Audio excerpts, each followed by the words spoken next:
बोल मैं कांच रसला सबके होसे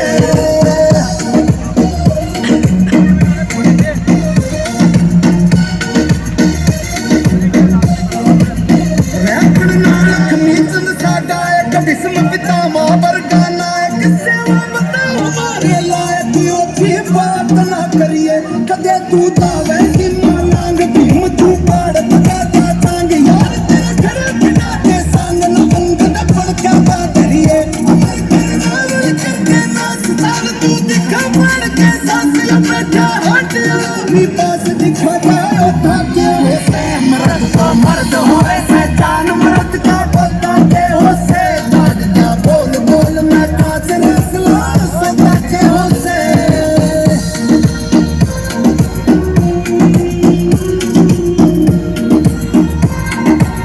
दौड़ो ले ले